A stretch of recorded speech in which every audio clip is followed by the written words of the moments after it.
In the shadowy depths of Vindija Cave in northern Croatia, an ancient secret lay hidden in the sediment for tens of thousands of years, a fragment of bone from a Neanderthal woman catalogued as Vindija 33.19. This bone is one of the most significant remains ever recovered in the quest to understand human evolution. Her bones, though silent, carried a voice far more enduring than spoken language, a complete genome, whispering a story not just of her life, but of ours. This woman, stocky, strong and cold-adapted, not only once roamed the rugged valleys of Ice Age Europe, but could also be, in a very real genetic sense, the grandmother of millions of modern Europeans. Through her DNA, we glimpse not only the physical traits she carried, pale skin, dark hair, and possibly even blood group O, but also the intimacy of ancient encounters between her people and ours. These encounters shaped the very biology of modern humans and forever altered the genetic landscape of Europe. Vindija Cave, nestled in the limestone hills of Croatia, has long been a treasure trove for paleoanthropologists.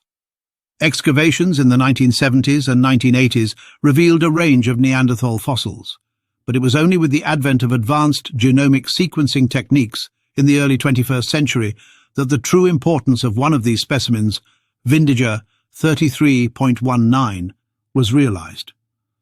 Unlike other ancient bones degraded by time and contamination, this specimen retained an astonishing amount of genetic information.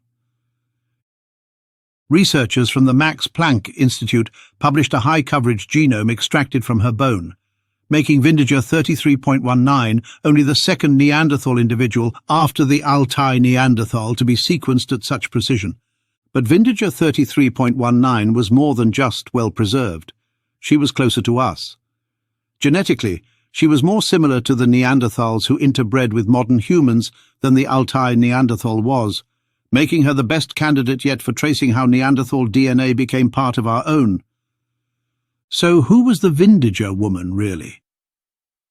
From her genome, we can estimate that she lived around 46,000 years ago, a time of enormous climatic and cultural flux in Europe.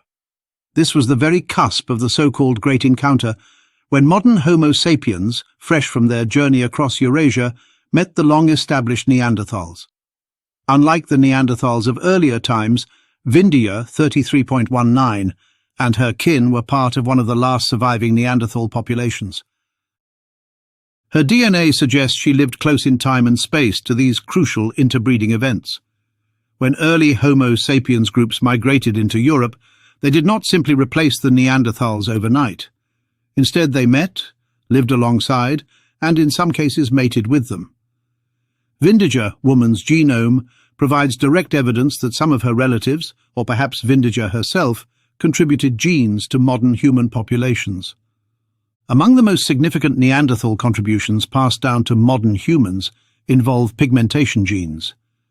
Vindija 33.19 carried genetic variants that affect skin and hair color, such as MC1R and BNC2. While Neanderthals are often portrayed with red hair and fair skin, the reality is more complex. Vindija woman's genome lacked the rare MC1R mutation found in the Altai Neanderthal that might have conferred red hair. Instead, she likely had dark hair, and her skin pigmentation genes suggest a lighter complexion, though not necessarily as light as in modern Northern Europeans. Importantly, some of the same alleles involved in skin lightening in modern Europeans are present in her genome, supporting the idea that Neanderthals contributed to the evolution of lighter skin as humans adapted to low UV environments in Europe. The gene BNC2, which affects skin tone and freckling, also showed up in her DNA. Modern Europeans carry variants of BNC2 that are strongly associated with pale skin and are thought to have come from Neanderthals. Vindija woman represents one of the likely donors of these variants. She may also have carried forms of a gene that plays a role in skin keratinization, and these too appear in modern European genomes, possibly helping early humans better adapt to the colder, drier climates they encountered. In a sense, modern humans didn't just borrow Neanderthal traits. They adopted adaptations that helped them survive in a new land. Vindija woman's legacy may be seen in every sun-sensitive freckle and pale-skinned child born in northern Europe. But pigmentation is only the beginning. Vindija woman's genome revealed even deeper biological influences. For instance, she carried blood type O, according to analysis of ancient ABO blood group genes. Studies of Neanderthal genomes have shown that the O blood group, which is the most common type in the world today, was also present in Neanderthals. Vindija woman's genome supports this, suggesting that early human populations may have inherited this blood group in part through Neanderthal interbreeding. This would make the Vindija woman part of a vital genetic bridge between species, contributing not just to visible traits, but to core biological functions such as immunity, inflammation, and disease resistance.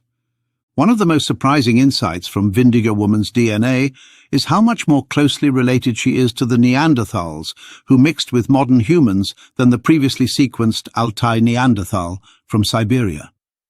While the Altai Neanderthal lived some 120,000 years ago and was genetically quite distant from those who bred with Homo sapiens, Vindija was far closer, both in time and in ancestry. She shared more DNA segments with modern humans than the Altai specimen did, which suggests that the interbreeding events that left their mark on our genomes involved individuals like her or her close relatives. These interbreeding events left up to 2% of Neanderthal DNA in all Europeans alive today. But the specific DNA we inherited wasn't random. Natural selection appears to have preserved some Neanderthal variants, like those affecting skin, immunity, and metabolism, while eliminating others. Some Neanderthal genes disappeared because they didn't mesh well with the human genome. Others persisted because they conferred advantages. Vindija woman's genome, therefore, is not just a static record. It is a map of what was kept, what was discarded, and what ultimately came to define us. In effect, she is more than a distant cousin. She is an ancestor.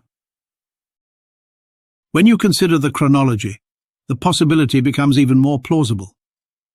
Vindija woman lived around 46,000 years ago, close to the estimated time of the earliest interbreeding events between modern humans and Neanderthals, which occurred between 40,000 and 60,000 years ago in the Near East or southeastern Europe.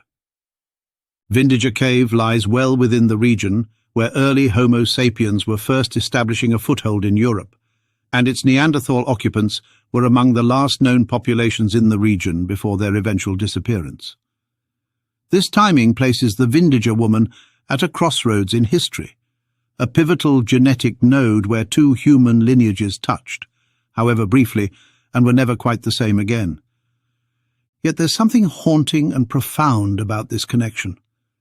We often think of ancestry in terms of names, dates, and pedigrees, but Vindija woman has no name, no known descendants in the traditional sense. All we have is her genome, recovered from a small piece of bone, a frozen message from a world long gone. And yet through that genome she becomes a living part of our story.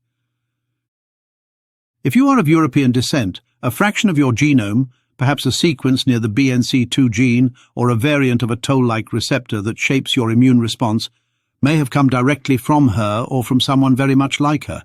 Modern humans, with their taller, more gracile forms and sweeping cultural revolutions, often think of Neanderthals as extinct and separate. But Vindija woman's DNA reminds us that extinction is not always the end. Sometimes it is transformation. Neanderthals vanished from the fossil record, but part of them lives on in us.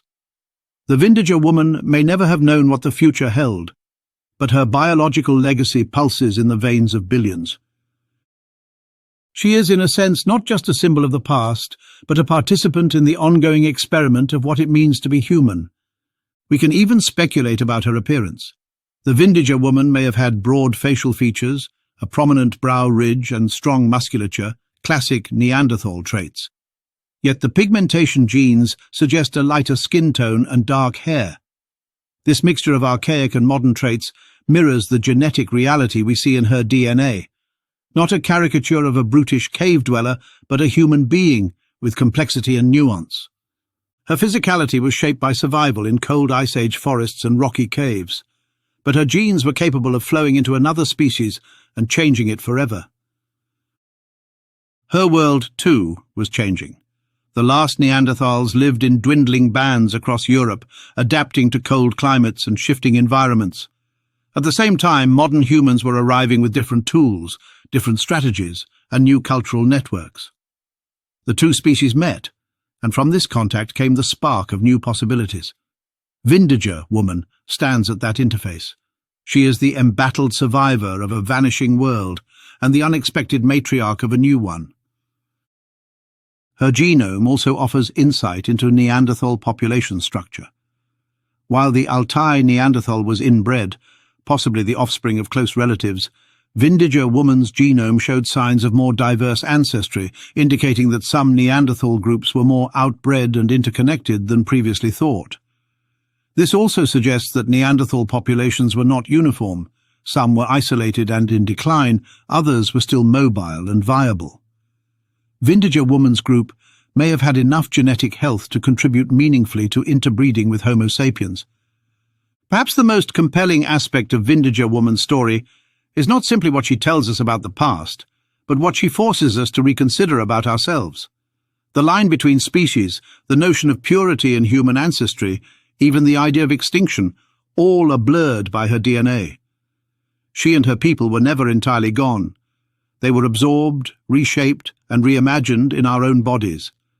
The Vindija woman does not belong only to prehistory, she belongs to the living. As we continue to decode ancient genomes from Denisovans to Ice Age Europeans, we find ourselves circling back to the truth that Vindija woman embodies. Human history is not a straight line, nor a clean break from the archaic past. It is a web of contact, conflict, and connection. Her bones lay still in a Croatian cave for 50,000 years. But now her genes walk the world. In every child in Europe, in every immune response to a pathogen, in every flicker of ancient memory that rises from our DNA, the Vindija woman breathes again.